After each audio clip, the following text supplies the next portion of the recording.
GOPAC Chairman David Avella and former Deputy DNC Press Secretary Jose Aristimuño. It is fabulous to see you, gentlemen.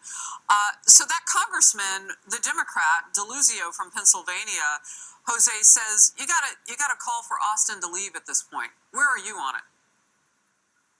Look, someone's got to be held accountable. I think there was delayed communications, and I'm with the president. This cannot happen again. Whether Secretary Austin needs to resign, that might be going too far. But I think, look, once the secretary, and I wish him well, by the way, once he returns from the hospital, Harris, there's going to be more questions. There's going to be more questions that need to be answered. Absolutely. But he's still in the hospital, and he's been in there since the beginning of this month, and that was because of a complication of a surgery for prostate cancer, and we all, as a nation, wish him well.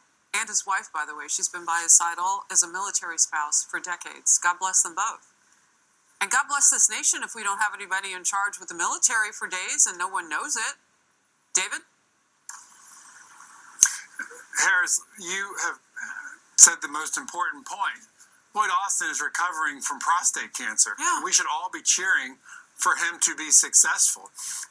This White House knew he was recovering or dealing with prostate cancer, and nobody said, hey, do we have extra procedures that we need to put in place?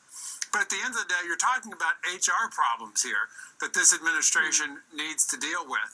It's not, hey, the top guy, while he's dealing with prostate cancer, hey, you ought to resign. It's people trying to simply make news and get on the news. Most importantly, thankfully, the U.S. military is functioning just fine. In the last 24 hours, our military has taken on the biggest missile barrage that our enemies have shot into us in the Middle East. The military is doing just fine. We have the finest in the country, and hopefully the Biden administration can get their HR policies more clear to their staff. So if we didn't know this about Austin, some are asking, what might we not know about the president? And look, the policy, Jose, falls on the president's shoulders. So as David has just laid out eloquently, the military is amazing and will do its job. But quite frankly, we've been hit over 130 times in the Middle East. A different president might make different choices that would protect those people differently because he or she would understand the service that they're giving the rest of the nation and the world.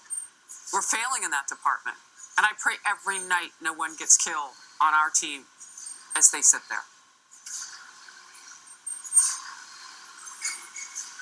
Well, if I could, I'll say something quickly, Harris, and it's this: the president should always be. He should always be in the know. Absolutely, he's the president of the United States. So someone dropped the ball. That is, I'm with you, but it's his policy too. With you guys. Why wasn't he talking at least on a daily basis? Because he always says he's working when he's on vacation, so we know he was, down in the Caribbean. Why wasn't he talking on a daily basis with the Secretary of Defense with all that's going on, with our people getting hit 130 times since October 17th? Let me just say this.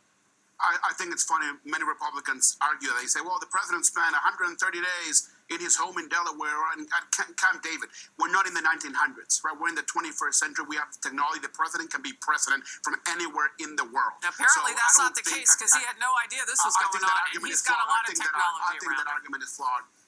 Look, the results speak for themselves. We look at the economy is going in the right direction. Gas prices are doing well. So the economy is doing much better. The country is doing much better than it was a year ago. And that's just a fact. So I'm not worried about whether the president's being president from Delaware or from Camp David. As long as he's being president, he's serving the American people. All right. We'll move on. White Harris, let me give you a different take on that. Right, I think as a Republican, every day the president takes vacation is a good day for Republicans and a good day for the country because ultimately when he's making decisions, he's making the wrong ones. I'm for the president taking the rest of the year as a vacation. Well, then somebody's got to be put in line for number two. We do understand that the Deputy Secretary for Defense, Kathleen Hicks, will be filling in for Lloyd Austin with some duties and meetings today. But she even didn't know until more than a week after that surgery, and he was already back in the hospital, had to be rushed to the hospital for complications. There's a lot more, and now the IG, the Inspector General at the Defense, will take a look at it. White House Press Secretary Karine Jean-Pierre getting a lot of pushback over this. And can you tell us what the president is up to today? Yeah, I have a couple things I can share with what the president is doing today. As he always does, he's working around the clock, focusing on the issues that matter to the American people, everyday Americans, obviously. So, turns out the president has only held 2 public events in the last 19 days. Maybe he too has vanished. He spent 138 days, more than a third of the last year, on vacation or at least away from the White House. Jose, I feel like we're going back to that same conversation about how often we see him and if he's vacationing. So do you have a different take? We're worried about the results, right? That's what the American people, care about. Okay. Look, What about the results? Why don't people think that they're doing better in this country, even though he has the same talking points that you do about the economy?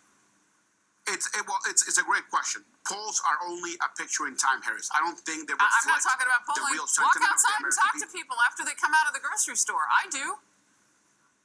Well, no, and I do as well. But if you look at where we're going, inflation was 9% last year. It's now 3%. But the prices are now going up 3% instead of 9%. They did not come down. So things are getting better. If you ask economists all across this country, things are getting better. Are they where they should be? No, absolutely not. We got to keep working. Look, November is 8-9 months away.